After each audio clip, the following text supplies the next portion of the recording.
I would say I'm someone who thought he'd ruined his entire life and failed at 21. I failed as a personal trainer at 18. I thought I'd literally completely ruined my life. The strongest drive you can have, whether it's good or not, is pain. It's interesting when you start to get everything you want, moved down the palm on the beach, I kind of got the stuff I want, I'm like, I still feel the same. And that's when you realize like, this stuff doesn't even matter. The biggest thing I think about is legacy and what will my daughter think in 10 years time of what I do right now. That's a big psychological trigger for me.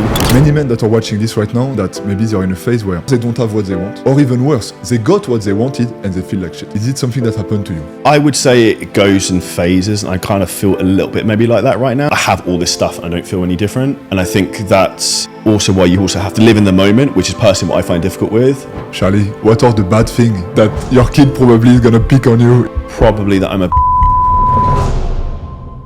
Charlie, my brother, thank you for being here today. Big thank you. Thank you for the invite. I know this will be a very exciting conversation just from our initial rapport before this. Every time we start a podcast, we already have done half of the podcast before it starts. Charlie Johnson, my brother, we don't know each other. It's the first time we met. Yeah. And actually, I look at you and you have ticked, for most men, all the boxes. I see the car, you have the fantastic wife, the kid coming up in October. You have the money, you have the success. I saw you have the label ClickFunnels. Yeah. You're everywhere. And this podcast is about, okay, what made you the man you are? From where it comes from? What is your drive? But also, what is your fear? What is your struggle? The wounds that have been inside? Maybe the relationship with the parents that made you now having everything that you have. And also what's next in your life. Sounds good? Yeah, 100%. Charlie, my brother, who are you? Who are you, my brother? So I would say I'm someone who thought he'd ruined his entire life and failed at 21. Now, the reason I say that is I failed as a personal trainer at 18. I then went and did like kind of a ski season actually in France. And then I came back and didn't know what to do with myself. All my friends started coming out kind of university, college, and they were getting like good jobs at corporate companies. I was like, I thought I'd literally completely ruined my life. Because I didn't go to university. I didn't have like the shiny piece of paper, which everyone tells you have to kind of get. And that's when I actually ended up going by chance on a whim to get a job in an estate agent, like real estate agents. Because a friend of mine had it, you got to wear a suit every day. He seemed to do pretty well. I was like, this seems like a good idea, right? So I actually went down that route, went into that for 5-6 years. Suddenly realized that was actually a trap in a prison. Realized I need to get out of that, and then built my own business, chasing my dreams with like fitness, which is one of my big core components of passions, and moved to Dubai a few years afterwards. And kind of it was a roller coaster from there. But there's a lot of pivotal things, I think, psychologically that probably triggered me over the years. Like I was overweight as a kid. And one of the things I think a lot of people are either pulled or pushed. Like the success doesn't attract me. I think a lot of things that the strongest drive you can have, whether it's good or not, is pain and like moving away from what you don't want, which is what I actually think when we talk about today is interesting when you start to get everything you want. And it kind of happened to me recently. It's like I moved a house on the palm on the beach. Like you said, I kind of got the stuff I want. I'm like, I still feel the same. And that's when you realize like, this stuff doesn't even matter. Charlie, what's next for you at the moment? Before we go into the past, before we go into the right now, what is in your mind? As you're moving to the Palm, I mean, it's a dream, it's a beautiful place, it's Dubai. The kids is coming up. What is the thing that is popping in your mind every morning? The biggest thing I think about is legacy and what does the next 3 to 5 years look like? Yeah. And what will my daughter think in 10 years time of what I do right now? So like, that's not emotional, but like that's a big psychological trigger for me. So like that's very, very empowering from an emotional standpoint. So like the way you learn to sell people is on emotion. The way you learn to sell yourself is on emotion. Like if you struggle to get in shape or to build a business, you need to find the emotional trigger that's going to make you do the thing. Like just kind of happened to me there, right? So if you learn to kind of manipulate yourself to do the thing you know you need to do, you eventually become successful.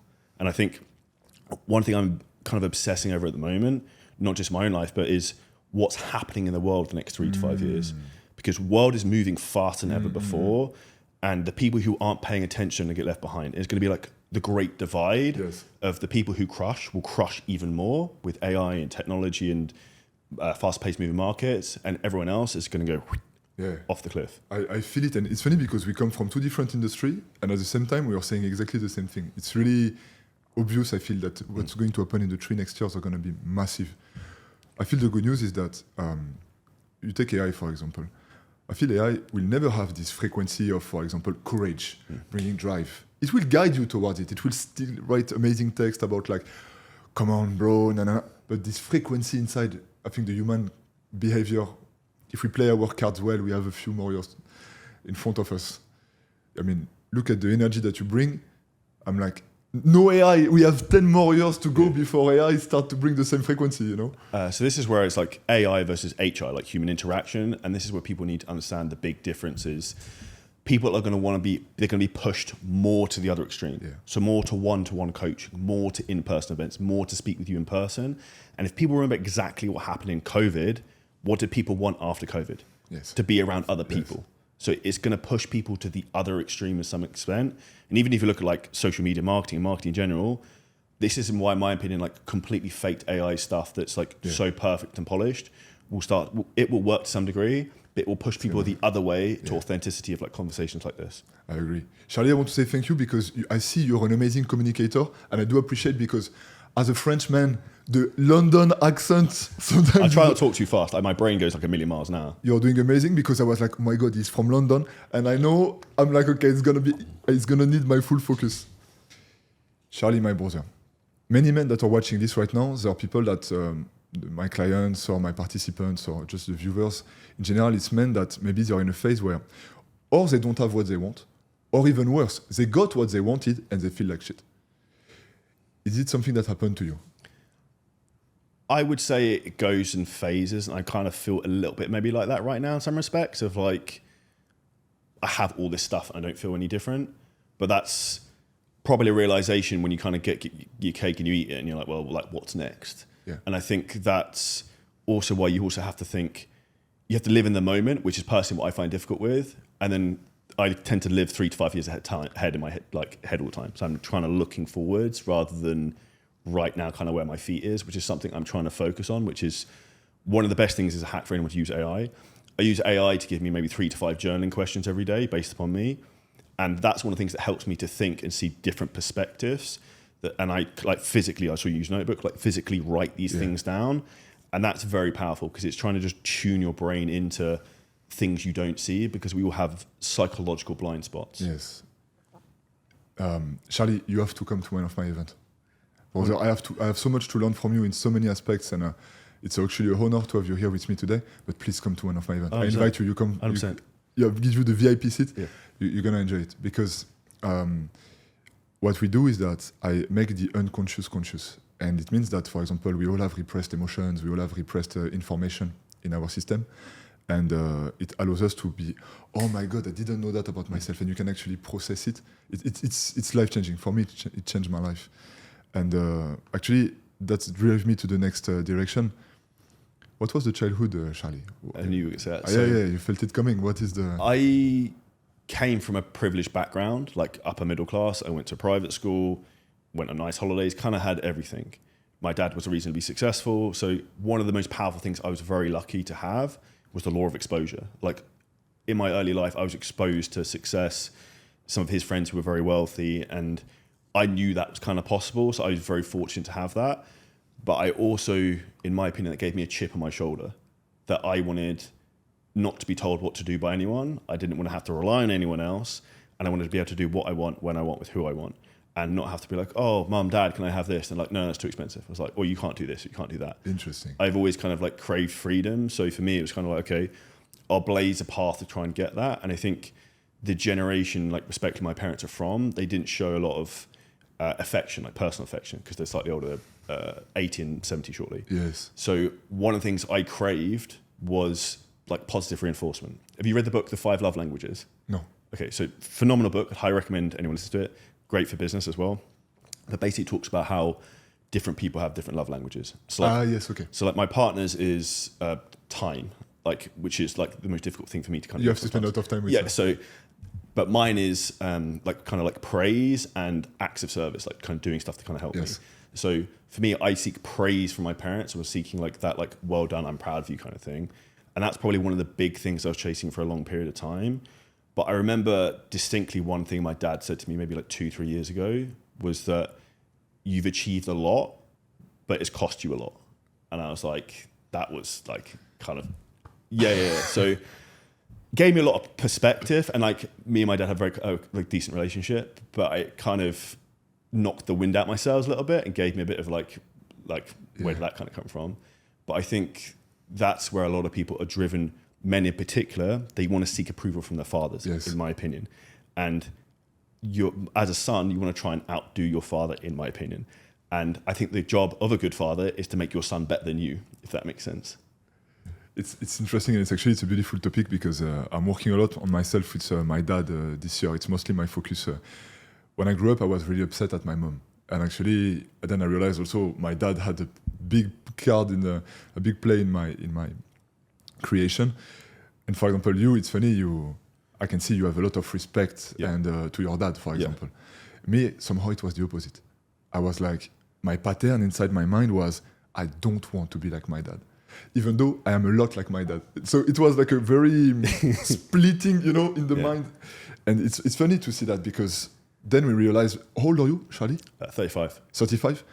And then we look back and we're like, oh my God, actually, did I did my life for myself, or did I did my life based on I didn't want to be like my dad? And in your case, maybe I wanted to be the same, or I wish to be a little bit better, and that he praised me because that's what it should be. Yeah. What is the relationship that you have right now with your dad? How is the intimacy? He lives in Spain, so he lives in another country. Marbella?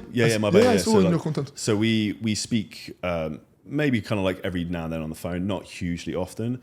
And if I'm honest, probably one of the big regrets I know I have is I probably haven't spent enough time with my parents the last few years. Fair and enough. I think that's probably a cross to kind of bear at some point, but you can't be everywhere at all times. So that's probably something I personally need to kind of work on more, is being more present around my own personal family. Do you manage to speak with him level a bit deeper, emotion, or not too much? Not so much. It's kind of surface level. He doesn't kind of like going into that kind of thing. UK. Like, dude, I'll give you an example. He's not great with technology. So I WhatsApped him the other day, like, business is really hard, right? And he's like, yes. That was the response. That's all I got. I was like, kind of like opening for like a dialogue, and it just got one word answer. I was like, okay. But he's kind of like that on technology. Man, that stuff, like my parents are completely the opposite. They are like very emotional, almost too much. And for example, they are not successful at all. And that was one of the reasons as well why I wanted to move away from this pattern. And my girlfriend, though, their parents are very like yours. Yeah. Super surface level, strong, successful. And I do believe, my brother, that this is maybe a box that you can put in your purpose direction. Try to open up your dad a little bit. It doesn't mean changing him, but managing to find a little crack in the block door and see what happened inside, because that's me. It changed my life. It changed my life when I started to do this. And just for the people seeing, it was my last event in Spain. I lived in Spain as well, in Valencia. And they came because we were very separated for many years. A lot of anger, a lot of hate. And they came to my event in Spain, the last one I did. We all cried together, Papa, I love you. I'm sorry, please forgive me. I'm sorry, my son, I love you. My mom as well, my sister. It was one of the greatest moments of my life. I have goosebumps. It was epic. I wish it to everyone. Yeah. It takes a bit of work, but I really wish it to you, my brother. How was it to grow up with him? How was it to grow up with your dad? He set a good example in a lot of respects. I was reading a book, actually reading a really good book on kind of like becoming a dad and parent. It's called The Daily Dad by Ryan Holiday. It's kind of like stoic things every day. Yeah, okay. And like one of the best things it said in that is, I think it was a quote even from like Mark Bell. It's like, do I do that? Like if it's something kind of like bad, I don't like swearing. I swear a bit, but like if it was swearing or something like bad habits, the kid starts to pick that up. Like, do I do that? Like, are you like showing them bad habits in the way you talk to people, the way you communicate? Like, are you like any of these small little things? Because the way human beings learn is mirroring. So like, why does coaching work so well? You will mirror how someone talks. You will mirror how someone thinks. You will mirror how someone sells. And it's the same thing with children. Like children learn pretty much everything in terms of who they are by the time like 7 to 9. So I think people have to be very aware of that. And I think, in my opinion, the thing that people need to be careful of as well is like what they're kind of exposed to, because that's going to manipulate their reality of what they think the world is. Charlie, what are the bad things that your kid probably is going to pick on you, is going to monkey? I would say probably that I'm a bit messy sometimes with just leaving stuff everywhere. Like, And it's funny that you say that because I look at you and I'm like, this guy is sharp. I'm pretty OCD with like a lot of things, but this is actually, I blame Dubai for this. So like I have a housekeeper, this is Dubai first world problems. So I just leave stuff by the sink all the time, like, and she'll kind of do it. Like, so like it's kind of small things like that. Not like I have stuff everywhere, but I'm very kind of like OCD and militant with a lot of things. So that'd probably be one. I think the other thing is I probably put, I don't know if it's a bad habit. It's a bad habit. Everything's yin and yang. I put a lot of pressure on myself all the time. Okay. Yes. So I think that comes at a cost. That would be a habit that probably if someone's around me 24/7, they would probably see. Yes. And even more, I think when we are an entrepreneur for a long time, tell me if I'm wrong, but I feel we also all become a little bit autistic in a way. 100%. Full on obsessed, and sometimes it can make hurting people around us. And I completely resonate with that, my brother. What are the things maybe that at the moment, even if you will not show them to your kids, but I think I use the kids as a parallel because I feel it put a bit of leverage, stacks. It put a stack on the table. I come from gambling, it puts a big stack. The things that you're like, oh my God, this is something inside of me, patterns, overthinking or deviance or things in your mind. You're like, my God, this should be away from my mind. Is there a few things coming? I would say the biggest thing for me, I don't have it as much now, will be two things. One would be anxiety, and then one would be imposter syndrome. So someone asked me, actually, the client, maybe like 18 months, 2 years ago, it's like, did you ever have imposter syndrome? When did you get rid of it? I was like, dude, like probably only like a year ago I got rid of it. And I'd made like $12-30 million online selling stuff at that point. So, like, but I still was like, I'm not good enough. Yes. And like kind of putting these kind of labels on myself. And that's kind of where I think it's like, even this morning when I went for a walk, like on the beach, I think you've achieved all this stuff the last 5-6 years. Like you don't know what's gonna happen next 3 years, but you didn't know what's gonna happen last 5 and you still figured it out. So you kind of have to like bet on the jockey, not the horse. And that's kind of the way I would try and reinforce her and people generally to try and think that as long as you don't die, it's okay, because anything else can kind of be solved at that point. Bro, you need to come to my event. I'm gonna help you so much. I know. Look, I'll give you one sentence. Overthinking is underfeeling. And it makes sense because your dad never really showed you how to feel, and therefore it's a deep sea. Yeah. And you're like, what the fuck is that? I'm not going there, But by digesting some emotions, a lot of questioning that you have are gonna be answered. And it's a bit scary myself as well. And when I was in Malta, I was not feeling anything, bro. I was like, I just want to make or money, or to get high, or to die. That was my all the three at the same time. And, extremes. Yeah, and on top of this, I had no hope. I was faded. I was like, well, whatever. And at that time, in a very small amount, I was also ticking the boxes. Yeah. And someone really of my family really pushed me to go out of this situation because I was going down. It's good. You have a good pattern. Even if it's a situation where you don't know, it's constructive. Yeah. You have made millions. You have been respected by everyone in the business, marketing, and fitness industry. So it's quite constructive. Me, it was destructive. I was taking a lot of drugs, but somehow the source is the same. And this is something, my brother, if I can help you with that, I'm telling you, your yoga mat is already ready. Come and... How is the relationship with your wife? It's good. We're not married yet. Sorry. She'd like to get married soon. But we are very, very similar to the point we actually have the same name. Her name's also Charlie, which is kind of ironic and also very unusual. Okay. So that is interesting. We are kind of like yin and yang, very, very opposite. So like she's quite emotional. I'm like super logical, like king of rationality. Like if you do an ocean personality test, like my agreeableness is like 0. Like I'm very extreme in terms of kind of personality types. And you mentioned earlier about entrepreneurship kind of making you a bit autistic. Yeah. It's kind of, I've developed to become more extreme in terms of how I think. So we are very close and spend a lot of time together. And we like a lot of the similar things, which is kind of why it works. Because she used to be like an Olympic level gymnast. So she's into like athletics, sports, all that type of stuff. And then the biggest thing that I need is kind of like support. And she would be there for me like no matter what. If I said like, tomorrow we need to move to Australia, she's like, cool, what flight are we getting? Like she doesn't care. Amazing. Like, which transparently, I was divorced previously from another relationship, which was like a 10-year relationship. And the kind of big tie break with that was like, I kind of need to move to Dubai. And she wouldn't go. So I was like, well, like it is what it is at that point. Do you know what I mean? Like, but that's also for me was a big inflection point of, okay, do I stay safe and stay small and stay here in the UK? Or am I like, just going to go full send and we're going to go to Dubai and just kind of see what happens. And this is going to be a roller coaster and like just see what happens kind of thing. You know, like from what I see, you're having this masculine energy, and therefore your wife should be by definition very feminine. And it's a very power couple, by the way, because it means it's like a battery. You know, the more polarities you have, the more you can create energy. Yeah. But at the same time, it means that you can be the best team or the worst team if it doesn't connect. And something that I've learned, I hope it can help. It's in the Kybalion. It's an old book. It's called that. It says that each truth is half truth, and each truth is absolute, which is your truth, and relative, which is her truth. So it doesn't matter if you're telling her, this is it, and you're right. Yeah. But the way it is said, oh my God, sometimes you are like fighting, and it happens to me always, all the time. I'm getting better at it over the years, but this is something I wanted to mention because as men, I feel like one of our biggest challenges is when we start to have a relationship and we are like, oh my God, how am I going to deal with women? Like, what do they have inside? This is something I find quite difficult. And actually, even if I'm honest, from a business perspective, like we work with like 300-400 trainers.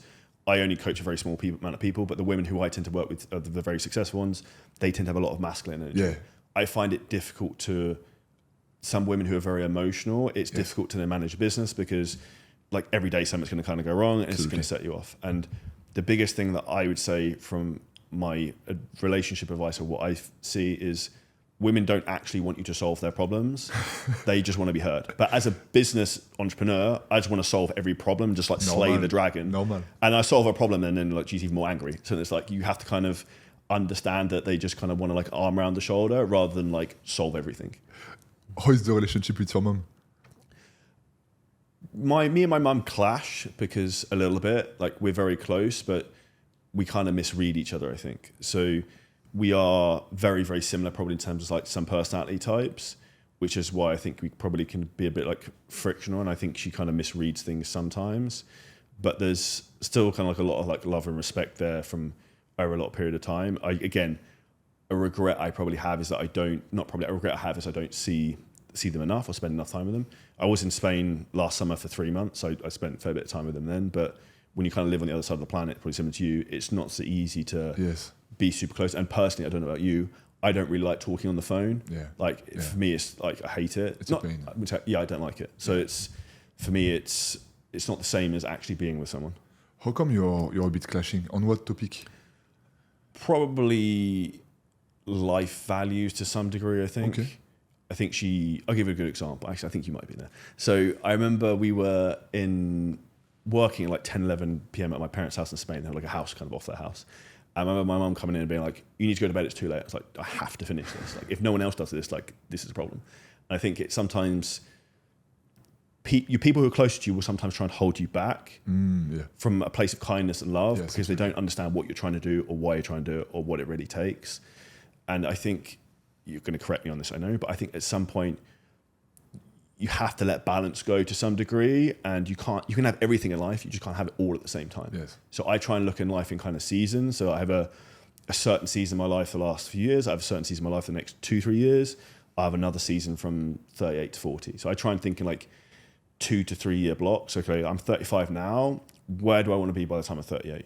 Okay, and then 38 to 40 in my head, I've already got, okay, this is the next 2 to 3 year transition in terms of like where I'm going to kind of go and how I want to kind of live.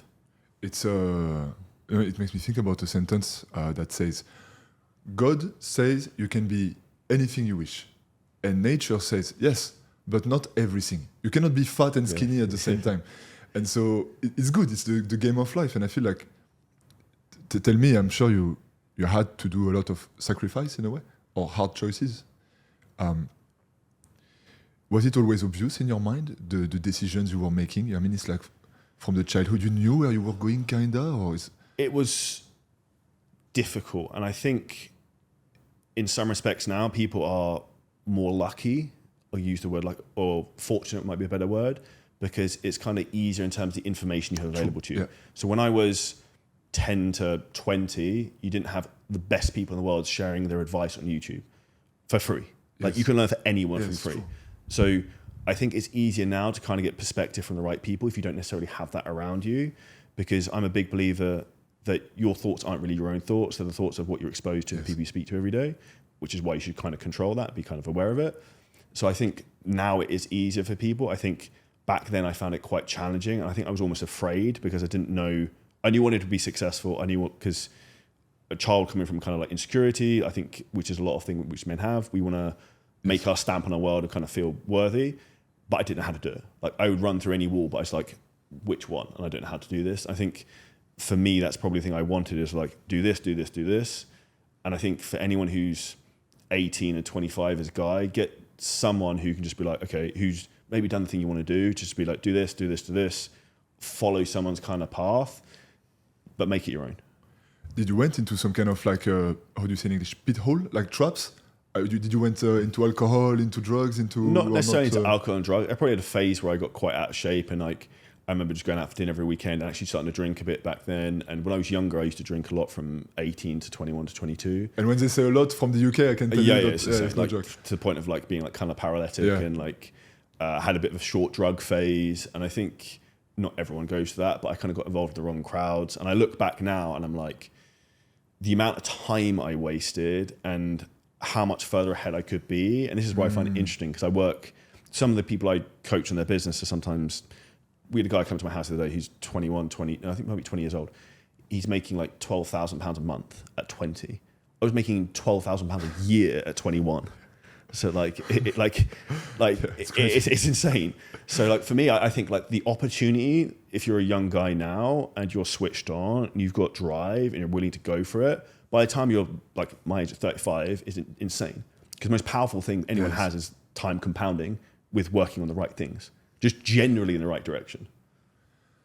Was there, in English, was there any kind of like tipping moment in your 20s or in your 30s that I was like, okay, there has been a shift here? There was a big shift at 26, 27, which I think was probably an identity crisis of maybe starting to feel trapped. And I think this happens to a lot of men because I had a good quote unquote job. I was making nearly $100,000 a year. I had a house, I had a mortgage, I had a partner at the time. We were getting married, I think, in a year or two. Like all the like quote unquote things people want. But then I suddenly realized that this is just going to be my life for the next 25 to 30 years. And you're living the same day and the same week and the same year on repeat. And this is my biggest frustration is I remember from 22 to maybe 27, every single day was exactly the same. I drove to work, I drove home, I worked in this estate agent's office, nothing. Whereas that's not really, in my opinion, in life. And also your ability to have impact and help other people is quite small now. And the biggest thing that actually gives me happiness and now, I would say more fulfillment, is seeing other people do well. Like me having an impact and like that guy I mentioned earlier, Max, like that for me is sick because I've had the opportunity to change someone's life. Whereas like even he messaged me afterwards, being like, dude, like that today literally changed my life. Like for me, that like you see my reaction now, like it's insane how that can make you feel. But when you're stuck in a job and you're working for someone else, you don't particularly like it and you're just trying to make money, it doesn't necessarily give you, I think, the drive you want and also the fulfillment. And there was a big pivotal shift at like 26, 27. And I remember someone saying this to me, he was a massive dick, who was a customer of ours, because I worked in the property industry. He's like, I've forgotten more about property than you'll ever know. Wait, tell me that again? I've forgotten more about property than you will ever know. Okay, so it means that he's way better than you're a loser. Yeah. And I was like, you're a fucking dick. And like, I think the fact that I still remember that now, it's like, things like that, I can't remember who it was, but like it just stuck in my head of like kind of like two fingers to the wall of like, watch this. Because I think sometimes you need things to be motivated. You need to be angry to be like, I'm going to make a change. Yes. Like, why do people have pivotal life changes when they split up with their partner?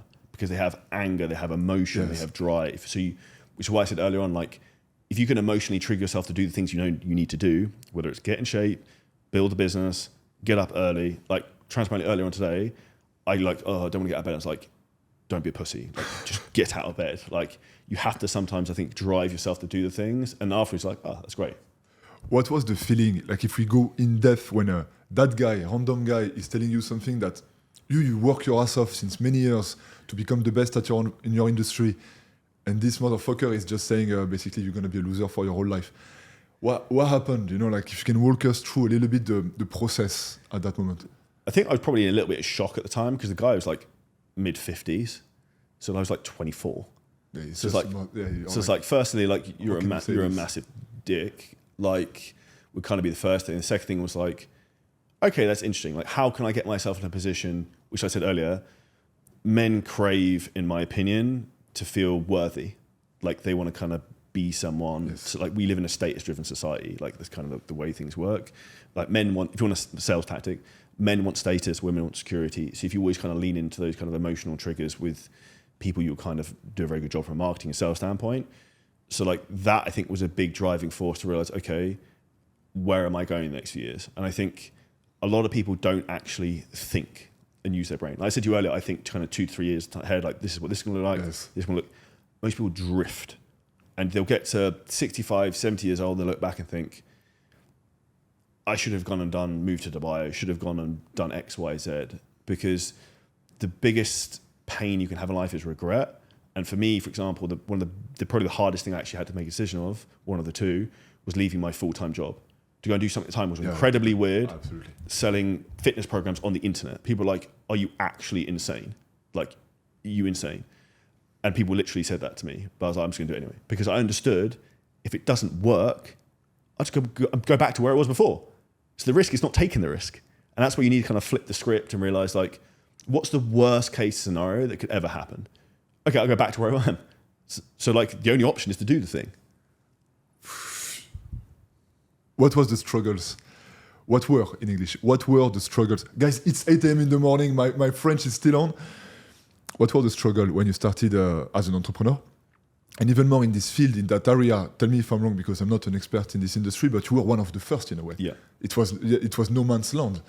It's there was a few ClickFunnels that were starting to pop up, but what was the process at that moment? You had ups and downs, fears coming up? It was incredibly, I would use the word terrifying, confusing, roller coaster. And this is where entrepreneurship is really messed up, because it's hardest at the start when you have the worst skill set, the least amount of resources, and the worst mindset and the worst network. And it gets easier the bigger your business gets, the more success you have, because you can kind of lean on these other things. So I would say the biggest challenges with that, particularly back then, is there wasn't many people kind of doing what I was doing. It was actually much easier in some respects, but like you're kind of figuring this all out from like a blank piece of paper, trying to write a masterpiece. Whereas now it's like, okay, this person does this person does this. You can kind of emulate, and that gives you the correct inspiration. So the big thing I had to do through my career was like kind of blaze a path for people to kind of follow. And I think that's something that I've taken a lot of pride in, and something I now take a lot of pride in trying to teaching other people to do, because I had a lot of things go wrong that were very painful and very emotionally triggering for someone who kind of has anxiety, and used to have a lot of anxiety when you first started. But you don't have to go through those pains, because you just don't know what you don't know. So I'll give you an example. I had a payment processor shut down that lost me £250,000 in a year, because I didn't know what payment dispute was, because nobody had taught me and nobody had told me. So like, it's incredibly stupid in hindsight, but you don't know what you don't know. Yeah. So I think this is kind of like the basics that people don't realize, that you have to, if you get the foundations of anything in place, life gets easier. And if you've got someone who's like even just a step ahead, can show you what to do, it's kind of like the fast track to success. And the biggest thing that's allowed me to kind of move swiftly through the last 5 to 7 years, I left my job 25th February 2019, is what problem do I have? Who solved this problem before? How can I pay them to teach me to solve it? So like, I'm going to Las Vegas next month for an event with Alex Ramosi and his team for like one day, where they would go through my business. I saw you were with acquisition.com. Yeah, so I'm going again next month. But like, this is also what people don't understand. This is what it takes. I'm flying to the other side of the planet for one day and then coming back. So like, you have to, people are like, it's a bit uncomfortable, I don't really want, like do it. Like, I've done this for the last like 7 years, and people need to reframe, like, not what it will cost, but what will it cause? Because you can meet one person, going to an event, working with a coach, introduce you to someone else, to completely transform your life. But people are too afraid to do that. Charlie, can you give us a little bit of your background in terms of I know you got like prices, money-wise. Can you give us some banger? I know you have accomplished a lot. So we've sold over 18,000 customers in total, probably 16,500 in our fitness business alone. We've generated over $18 million online. those are probably the two biggest ones, which is quite unusual. And we've spent about $1.6 million on Facebook ads. So a lot of our acquisition, particularly now, is through paid traffic. And if people want to know the secret the next 3 years, you need to learn these three things.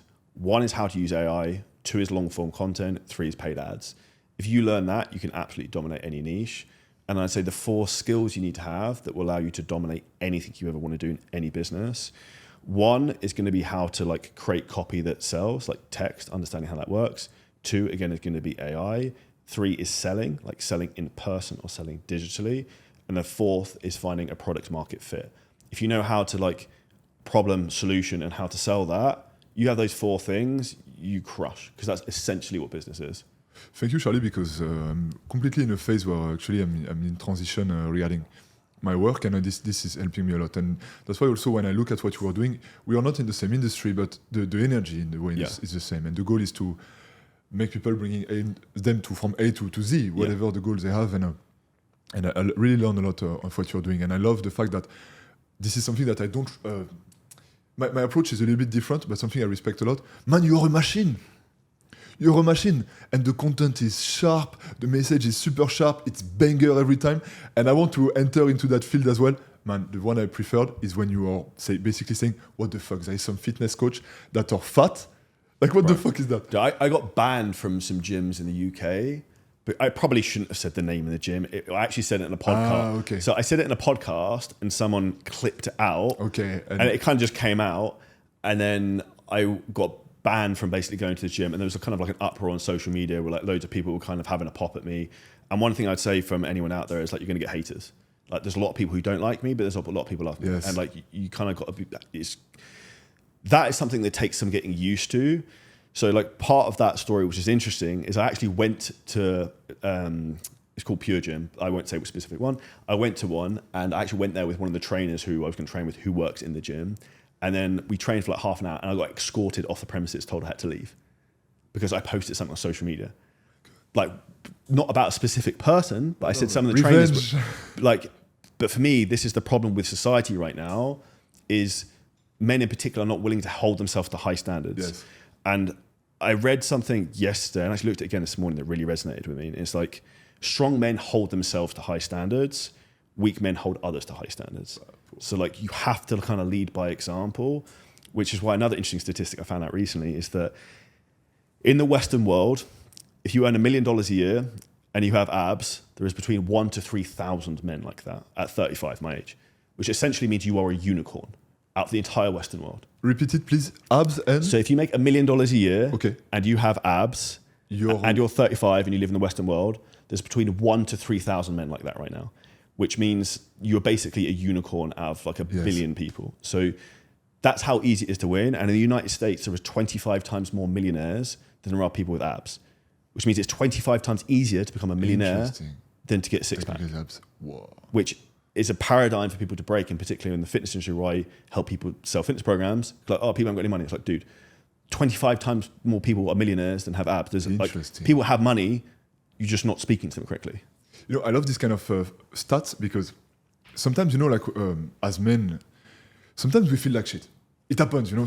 It happened to me recently. I'm like, for example, I was not feeling really abundant for a moment. Business is going like this because my mind is going like this and I'm hitting a glass ceiling that I have to go through. And I was like, I don't feel the abundance, you know, like I used to have. And I went within my mind and I'm like, what am I abundant about? And I started to think about my memories. I have tons of crazy memories, man, all over the world, crazy stories, crazy experience, very deep intimacy with many men and many women. And I'm like, oh my God, this is so scarce.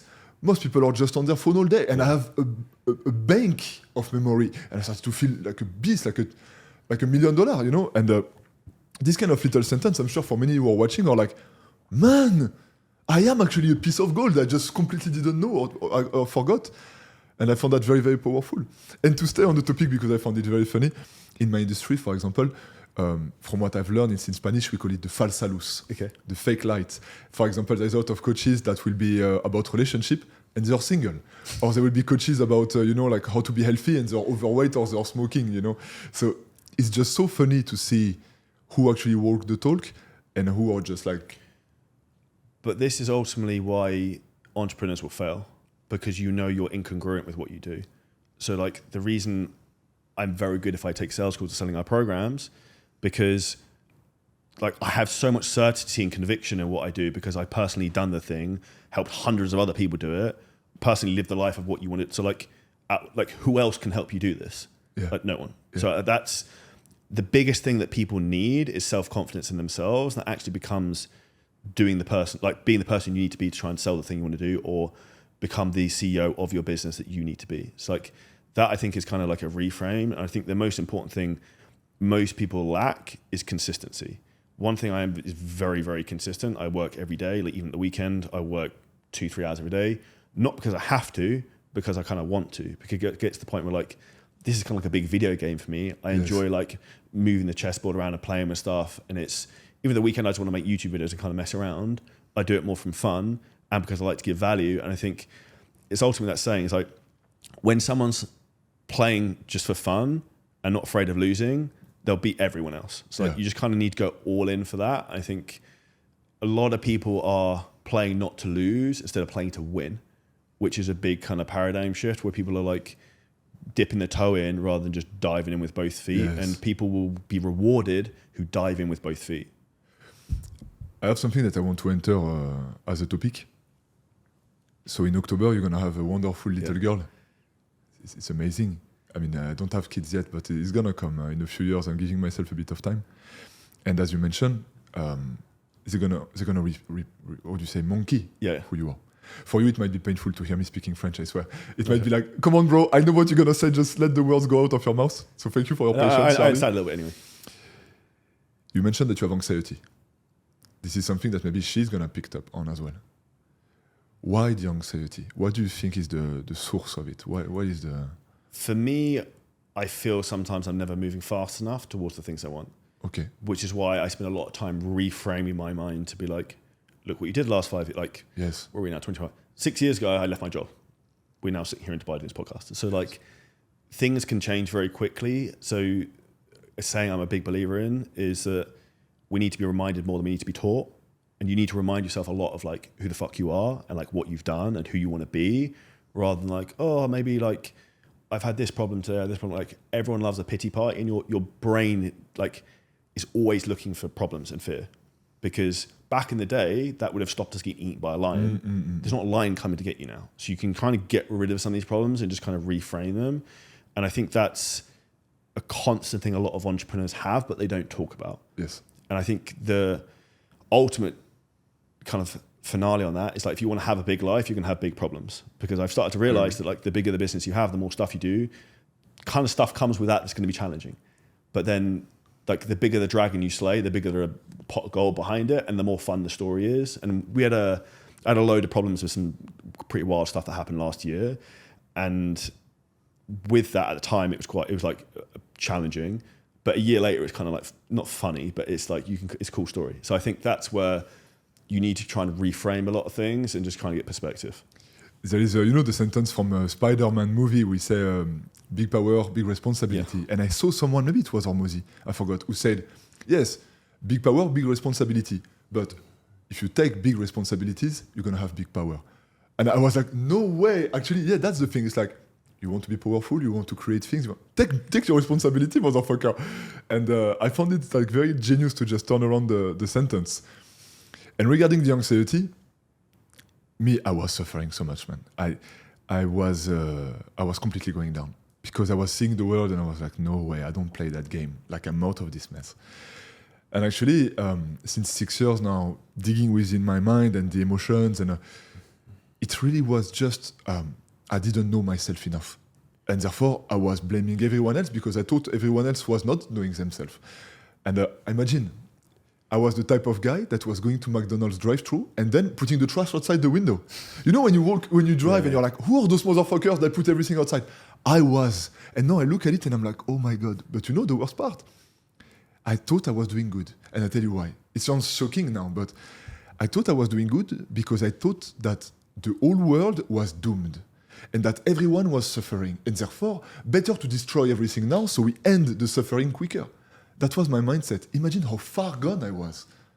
Here's an interesting thing for people to think about of a way to live your life, is trying to live every day not doing anything you regret. So like, if you live your day with like, I have nothing I regretted I did today, you're probably going to be more proud of yourself. Like I actually said that to some of our clients on our event, and I literally asked her, I was like, what's the biggest thing like you took away from this? Is like, don't do anything today that I regret. Don't do anything tomorrow that I regret. Like, okay, what is the biggest things that you regret? Is there some shame somewhere? Is there some like, oh fuck this? One big, I can't use the word mistake because everything happens for a reason. One regret is I didn't leave my job earlier. Okay. Because I was afraid. And Mike, who's on the camera over there, we went back and forth for like 6 months, basically him calling me a pussy, like I need to leave my job because he could see I could do it. Thank you, brother. And that was probably a regret. I didn't take the leap sooner.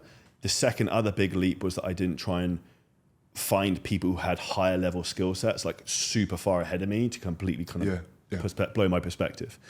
Because when you come from a small town or a small area, like you become big fish in a small pond. And ultimately you suddenly realize like when you see someone on another level, it completely melts your brain. I've got a friend here who's very high in like investment banking and some other type of stuff. Like I go for dinner with him quite a lot, and he's 20 years older than me. He kind of like mentors me kind of loosely. I used to coach him for fitness, and some of the things he says to me completely melts my brain, a perception of what's happening in the world. Like he knows what's going to happen. Like some of the global incidents that have happened recently, he told me this was going to happen like the day before, and it happened. So like when you kind of spend time with these people and you see how they think, I personally believe when you meet someone like that, you take a little piece of them with you, and ultimately your job in life is trying to get around more of those people, because you'll start to pick up little, almost like pieces of code that you can put into your brain 100%. That will rewire the way you think, the way you look at the world, and ultimately the success you're going to have. What is your, it brings me to that, what is your relationship with like spirituality or religion, or what is your take on this? This is an interesting one. So at school, we went to church and all that type of stuff, and I went to church Christmas. My parents were pretty atheist, although brought up like Catholic. I personally feel maybe it's something that I'm missing in my life, which isn't something I've really spoken about, because I believe in karma, fate, and all those type of, like everything kind of happens for a reason. Religion, yet I haven't quite decided. I have a huge amount of respect for people who have religious beliefs. And I think part of the thing I like about that is the community aspect of it. In particular, in America, when I've seen like religious churches and events and things in the US, I love the community aspect for that. From what I've seen in the UK, it's like a bunch of old pensioners and like old people, and it's not that exciting. Whereas like, it seems like a real community thing, and everyone kind of together, if that makes sense. My girlfriend is Brazilian, and she grew up in a like Christian, and I'm like, I want to go. My parents are atheists, so I really grew up in an atheist mindset. And I see the church in Brazil, I'm like, I want to go, you know. It's like they're doing some kind of dancing, and at the same time they're singing. I want to go there. But what is your relationship, for example, to God? What is the connection with that? I would say I'm a believer in God. I'm just not sure how to believe in God, if that makes sense. Yeah. Because this may sound a weird thing to say. I think that's almost a skill in itself. And I think when you're all in on certain areas of your life, you're probably trying to slay this dragon before getting to the next one. And I think that's also why a lot of people who are entrepreneurial, they focus all on their business, and then they kind of find themselves a little bit, because it's then like, 100%. I have all this money and I can do whatever I want, and now like, what the heck, like, who am I? What do I do? What's my identity? Because one of the things that I see a lot is your business and your success becomes your identity, and it's actually something that's very difficult.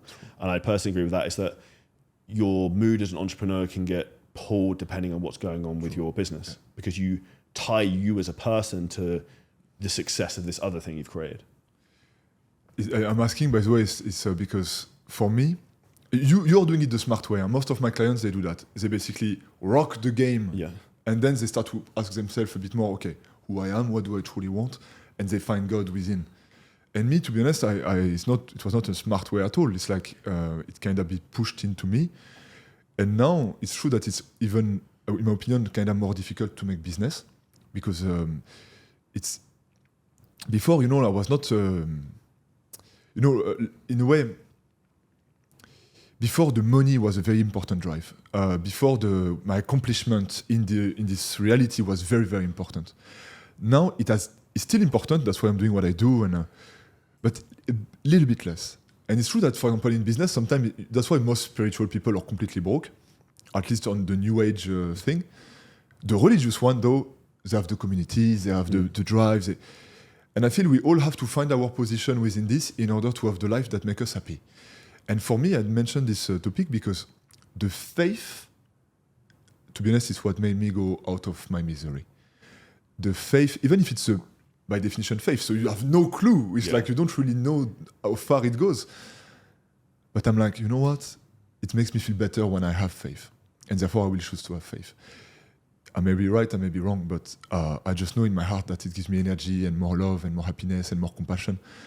And also, when I started to see others as myself and all as one, man, everything started to feel better, you know. Anxiety went down, peace started to settle, and I started to feel more easy to do what I do, because I felt like it was coming from here, not too much from here. And therefore, I didn't read my book. I prepared because it's important, and I know you're a big believer in preparation. I was like, I cannot not prepare myself. I do the same thing. I have questions, I never even need them because the conversation flows. And then I just flow, you know. But is that something in the future you would love to go a bit more deep inside of this topic? 100%. I think you're probably going to argue this. I'm not a big believer in happiness, but I'm a big believer in peace and fulfillment. No, because happiness is an emotional state, and you can't be happy at all times because you have to have low times to be happy. I fully agree with that. I feel like if you are, it doesn't exist in itself. It's like you just mentioned it. I will not repeat what you said. Yeah. It was right on. I feel like peace. What I've learned, at least over the past 6 years, is that we should aim for peace. Peace is the sign of God. It means that it is the sign that you're aligned with yourself and the world. If you aim for comfort, you're fucked. And there is a massive difference between peace and comfort. And you know it very well. When you are accomplishing and you get the ClickFunnels label, it didn't come from comfort, but it may have given you a sense of, yes, I'm on the right track.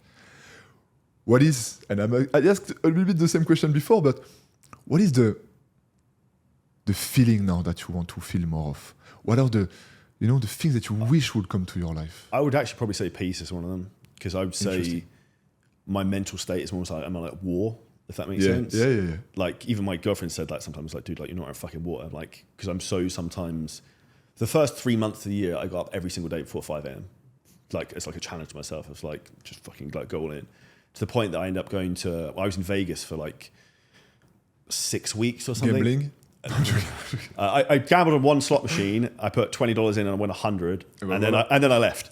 Like, quit where your head. 100% of the winners gamble. So you take enough risks in entrepreneurship. So, but the big thing that actually happened then, I was having to get up stupidly early to try and like deal with business stuff here.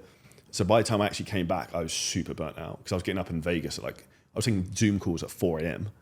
like with like 50 people. So like my brain was just kind of melted by the time I got back, and I think I probably pushed it too far. But my personality type is a bit like Greek mythology, like Icarus who flies too close to the sun and gets burnt a bit.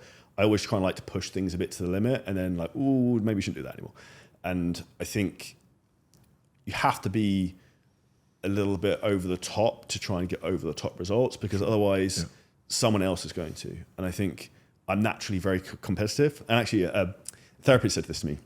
It's like, if you could never compete in anything ever again, like at all, like video games, like anything, and I gave you £50 million, would you do it? I said no. Interesting. Because I enjoy competition. Interesting. That's why I like sport. It's why I like athletic stuff. It's why I like business. It's why I like social media. You could say is competition. Like everything in life is kind of like player versus player, and it's kind of like playing the game. And I used to like video games as a kid, so I think it's taking Grand Theft Auto or Call of Duty from like PS2 to then PS2, you see how old I am, to then the real life of like living in Dubai. And I think that for me is probably the big thing I crave, is maybe peace. And I think the other thing, which is actually going to get difficult for people right now, people want peace, and peace comes because you have confidence in what's happening in the world. No one knows what's going to happen in the next 5 years. Like the world is evolving faster than ever before. So if you look at AI, ChatGPT had 1 million people an hour, like over 1 million an hour, joining as users. Like that's how quickly some of these things are evolving. So I think that for me is kind of personally where I want to go. But I kind of have a plan in my head of, okay, maybe the next 2 years is kind of like wartime still, and then I'll try and play more strategic games after that. Smart move. I believe that's a very, very smart move. I will make a bet, okay? Okay. I do believe, in very short, And I don't know the people that you know, so you probably have more information than me. But I believe that at some point AI is gonna serve us to a level that we basically not have to do much. And therefore humans will start to suffer because we're going to be like, oh, we are not useful anymore. At least a big majority of us, not all of us. And everyone is going to be asking AI or their Neuralink, what should I do? And AI is going to say, look within. AI is going to say, close your eyes and look within. But with what you just said there, and I actually had this conversation with someone yesterday, what's happening with AI is making a lot more people more stupid because they don't have the ability to think for themselves. Because it's not how you use AI, it's the person who uses AI. So a guy called Dan Priestley, who's like a really big business guy in kind of UK, US, and he's a good friend of mine. He said something to me that really stuck. He was like, AI won't replace everyone. It will replace a marketing department of 100 people with 2 people who are fucking insane. And they will be able to do the workload of 100. Because you still need someone to be able to look, that's the thing that's the best thing. And this is where people still don't understand. You still need to learn the skills of like copy, sales, what does good look like? And even for me, for example, I write a lot of my workouts with AI. Like I've got a lot of training experience. I upload a lot of like data and genetic testing and weird stuff into it. But sometimes it gives me things I'm like, that's not right. Because I know it's not right. Yes. You know, like, I do believe, and this is one of my messages since many years now, is that the future, if you want to be part of the future and not to be a sheep, a slave, it will be for the conscious people. Because AI, it will give you all the information you need. It will be almost cheap access to data. But the few persons that have the consciousness of being like, that's the right direction, that's not the right direction, we should put things a bit more that way, that's going to lead to that direction. This is a skill that we still have way time to go. Not only because it can process a lot of data, but the awareness of what do we truly want, you know? This awareness, this flashlight inside of our thoughts and emotions, that's going to be a very scarce skill coming up. And this is the message that I keep giving to people to give them motivation actually to work on themselves. Because otherwise, we can very quickly end up in a world where, or I'm a massive consumer, or I have to become the smartest in the world, and therefore it's Neuralink full on in the brain. Maybe there is something in between. And I do believe actually that as humans, we have infinite potential. I don't know if you resonate with that, but it's that's what this journey of 6 years gave me. For example, I started with ice bath. When I started, people were afraid, bro, to a level. It was like you had to do methodology and no, people at do events are like, hey, jump in. They jump because they have seen it every day. The frequency have changed. Very soon, I believe there will be people that can be able to do kinesio. You know, that will be able to move things, and it's going to happen. I do believe in the human power and the fact that we are in a field of magnetic and frequencies, and that we don't know what we don't know. And you mentioned that many times. For example, love. My definition of love 7 years ago, I remember saying to my ex-girlfriend, I was looking at her and she was like, I love you. And I was saying, I love you as much as I can. That was the best I had because I was not feeling shit, bro. I was so disconnected and numbing myself. And I was saying, I love you as much as I can. Now, when I talk about love, oh, my brother, I have goosebumps. I'm here, I'm passionate. And maybe in 10 years, it's going to be even more something bigger. How do you love, brother? How is your love? You talk about love language. How is your love with your business, love with your clients, love with your wife? Which kind of dad you're going to be? Who are you lovingly? I say, almost I kind of framed it earlier, as that a strong man is the one who pushes himself hard. Yes. I show love by support, responsibility, caring, providing safety, security. So whether that's with my partner, with my family, whether the people who work for me, whether it's my clients, that's where, you know, I said earlier, like, you want a big life and have big problems. When you care like I care, you feel a lot of responsibility in terms of how everyone's businesses perform. Can I see everything that's happening? What's going to happen in the next 3 years? How can I help these people? How can I... Safety. Yeah, so that's the big thing people want. And I think no matter what happens with AI, people have always had information from Google and like the internet. We now have more information than ever before, but it's a lack of implementation that is the problem. True. And essentially the two big kind of key skills that will help people is going to be leadership and implementation, because people will want someone to follow and they'll need to know exactly what to kind of implement. whether it kind of be in their personal lives or whether it be within entrepreneurial side. Do you feel like as a coach, it is mostly the accountability, the energy you put in that makes the difference? I think the biggest thing people want from a coach is confidence and certainty, because a lot of people lack the conviction to maybe do the thing. But if I said to you, if you do this for the next five weeks, you make 100,000 euros. Yeah. Like with 100, like you're going to do the thing. Yeah. And that's where people are like, oh, I might do this. Like people have overwhelm because they have too many options. People have certainty and conviction because they just need to do this one thing. And that's basically what I help people specifically do, is like that red X, that's your problem, fix that, business grows, you get in shape or whatever the thing is. And then by default in life, like it will then create another problem and then you solve that one. And that's kind of like the chess game. You know, like I need a bit of time now to figure out a few things, but then I'm going to register. I'm going to register because I really need guidance on some stuff, and I'm really not the best at marketing and all this. So it's something that I will really be able to learn from. One thing I love is strategy. Like I said, like, a lot of time, I spend a lot of time thinking and looking kind of what's working. And I think that is where you see patterns. And when you can see the patterns, you can then like force the direction of things to go the way you want. Silence. I love silence. I'll give you an example. So Yes. I know you're not going to do this, but you don't watch the news, right? No, not too much. So like if you look at the news, you look at newspapers, all of it is negative, right? Yeah. So the reason it is negative is it pulls you in. Yeah. So even from a marketing standpoint, the biggest thing that triggers people is negativity. So negative hooks, negative starts of things. We'll get like 3x response rate instead of like, here's 3 things that's keeping you fat, versus like, here's 3 ways you can lose weight. Like the negative one's like, oh, what are these 3 things? Because that's naturally what our brain is kind of towards, like pulled towards. I think it's small little tweaks of these things that make a big difference. It's funny that you say that, because spirituality, marketing, and business are actually the same thing. I had someone here, Alwa, last week. Hello, yeah. Alwa, you know him, and his book is called Guru. And he mentioned that guru is basically someone that brings you from darkness to light. So it brings you first, it's like face your shit, and basically that's what I do as well in my work. And then, okay, now we got the results, now we got the light. And it's so funny that actually it's so interlinked. I realize now. It's actually, maybe I'm very good at marketing, I just don't know it yet. I need to translate. Connect the dots. Connect the dots.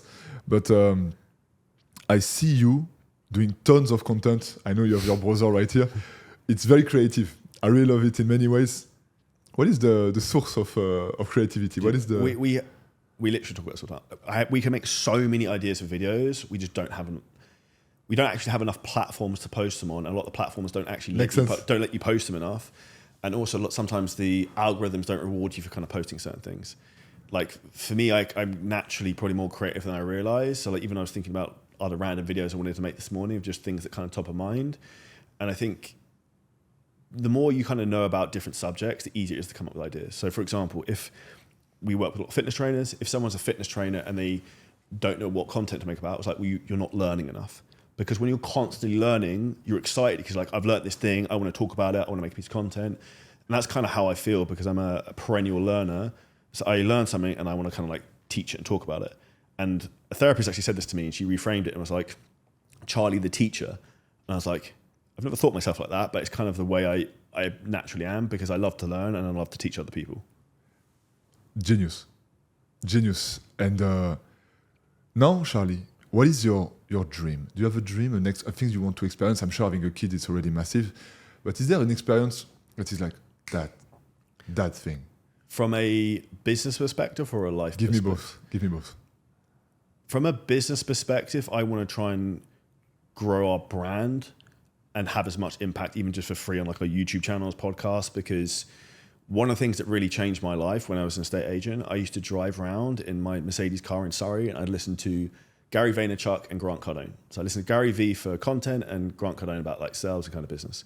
And that completely transformed my life. And now I feel I have the opportunity to kind of do the same thing and give back to the younger generations, which is something like I'm very passionate about. So that's the biggest thing, is probably like pushing out the media side of things. I really enjoy making content and giving value from that side. And from the second side, from more of a business kind of personal life, I enjoy the game of kind of like money and business. So like I have so many other business ideas, things I want to do, that I'm kind of bottlenecking myself from doing yet. but over time we'll start to diversify into other things. And that for me is like the video game. Like you know, like you play Monopoly. Yeah. It's like the same thing of like you want to get Mayfair or whatever. It's like I want to do all these things, but you have to take it step by step. And as I said to you earlier, it's like you can have everything, you just can't have it all at once, and focus on like seasons. But you played the London Monopoly. Yeah. I know the Champs-Élysées. Yeah. The Champs-Élysées. What are, my brother, the things that you're afraid about the future? You're like, oh, fuck, this is in my head. I don't want this to happen. Personal or... I'll be transparent. I don't want AI to happen. Okay. But it's happening. I saw you mention it a couple of times. Like, it is what it is. Like, why not? Because it's disruptive and no one knows what's happening. Whereas like right now, it's comfortable because it's kind of predictable. Fair enough. So like, we can kind of look back at history of how the internet came out, how that kind of changed the world. You look further back, how the car got rid of horses, like those type of analogies. Sure. That would be my honest advice. But people have to understand this is going to happen whether you like it or not. Yeah. So like we're going full steam into it, like running into the wave rather than running away, which is I think what a lot of people are trying to do right now. And I'm trying to really flip the script of that. That'd probably be like one thing. The other thing I'm afraid of, running out of time. Okay. So I'm 35. I started my business at like 28. And from 21 to 27, I felt like I wasted when I was working that job. So my big thing now is like, how can I utilize my time as effectively as possible to be as happy as possible, or fulfilled, we won't use that word, fulfilled as possible, have as much impact, like create a kind of legacy and actually do some cool shit and have some cool stories. I want to jump on legacy actually. What is the legacy you want to leave? I think one thing is having a family and having someone to kind of like continue you as a being, essentially. That's for me is like how human beings, your own family kind of never dies. The second thing would be in terms of, this is quite cool actually. So you mentioned I like making content a lot. People will watch this podcast when I'm dead and you're dead in 100 years time. That's cool. So like comment on this in 100 years. Like that for me is interesting. And your children who aren't born yet, my children who aren't born yet, can watch this. And that for me is sick. Like how cool would it be to go watch back? You can watch your dad when he was 30, 32, like on a podcast. Like it'd be pretty sick. Really right? badass. Like it's sick when you think about it. So like for me, that's a big thing is like that's a legacy in terms of documenting kind of what you've done. And I think that's kind of almost living your life like a movie and enjoying it like throughout the ride. The hardest part I would say that I personally find difficult with is probably enjoying it through the ride, because I find it difficult to live where my feet are because my head's thinking about 50 million things at a time. Our grandson, when you watch this video, we're not gonna be here anymore, or we're gonna be probably in a box frozen or in a computer.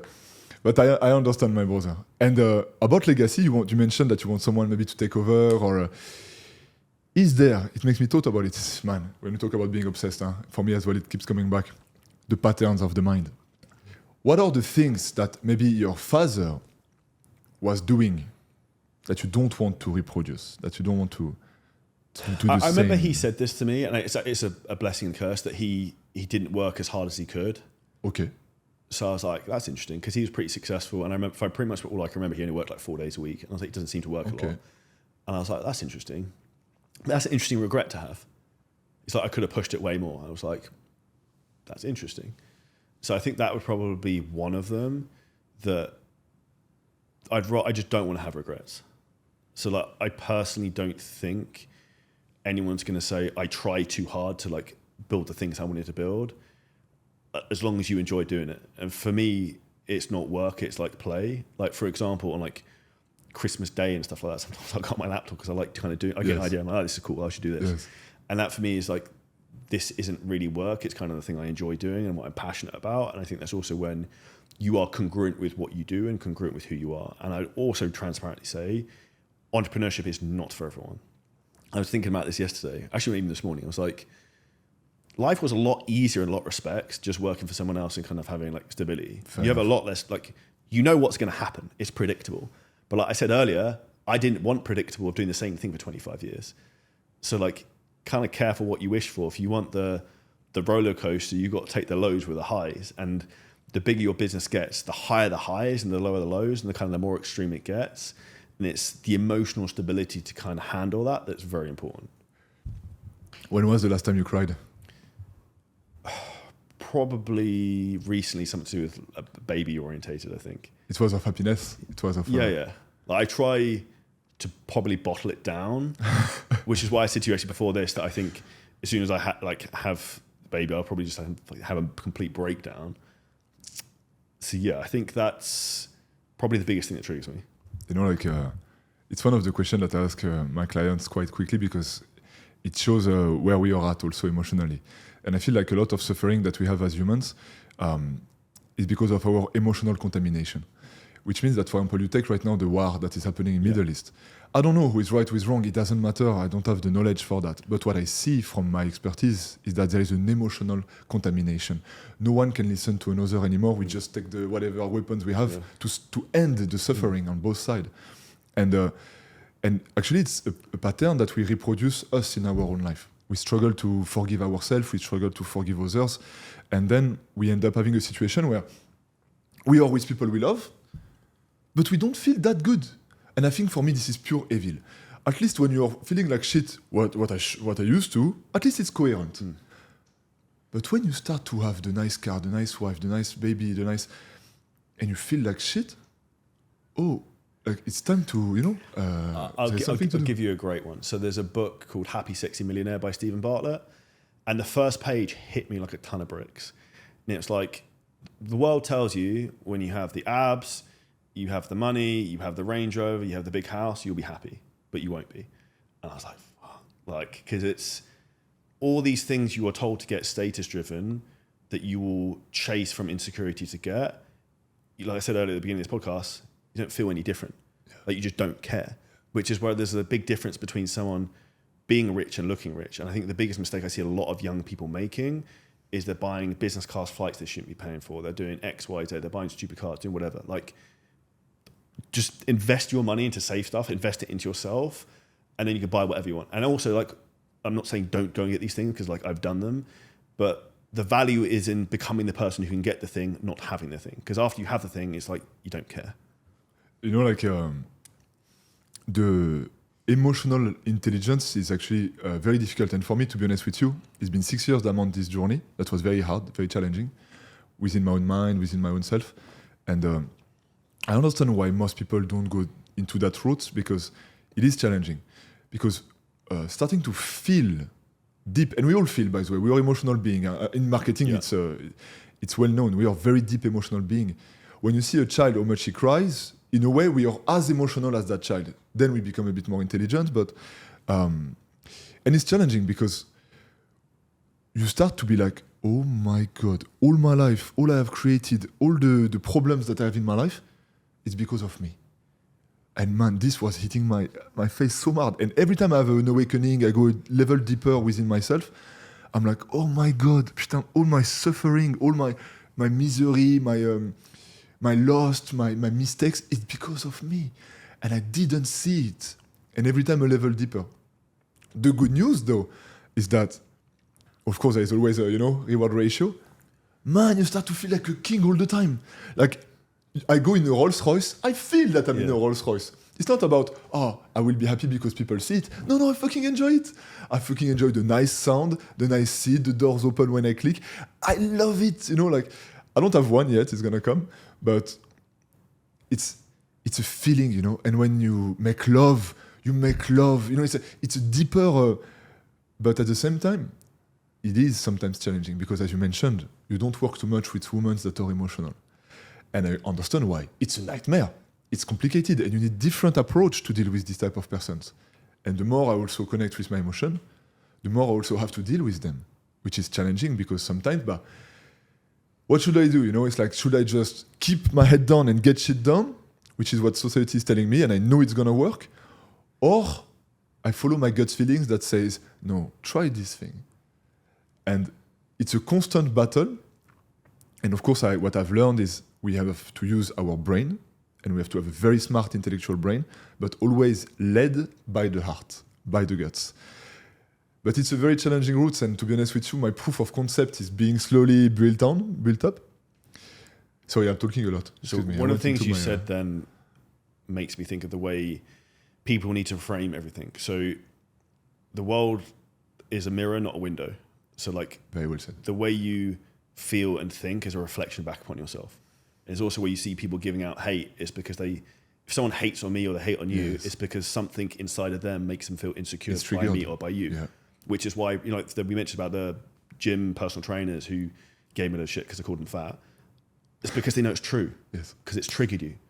And in my opinion, that's good because sometimes you need something to trigger you to change your life. Yes. But the reality is most people aren't willing to have that brutal conversation to be like X, Y, Z. Like I've said it before to some of our clients, like, dude, you just need to get in better shape. You make way more money. And they get in better shape, they make way more money. I'm like, they literally say like, thank you so much for saying that to me and being honest and direct and kind. Tough love. There's a difference between like being kind and being like too direct. And I think that's where sometimes people kind of blur those lines because you can be direct and kind at the same time. It's just kind of how you frame it. Charlie, thank you so much for being here. Thank you so much for sharing. And I love the dynamic because we connect on many dots and at the same time we have completely different mindset on many things. What is from your guts, from life mission, a message for your younger self, for my younger self, something that is impactful? Just take the swing and back yourself because you've only got to win once. And in business, you've only got to win once. So like the biggest mistake I would say to my younger self is just go all in faster and be less afraid. And I think that's the biggest mistake most people are making right now is they don't understand the opportunity cost of not just taking the leap and trying. Because you learn through failure and through failure, you become great at anything. Charlie, my brother. Thank you. Thank you so much. Let me not break the mic. Thank you. You enjoyed? Yeah, it's good. Thank you.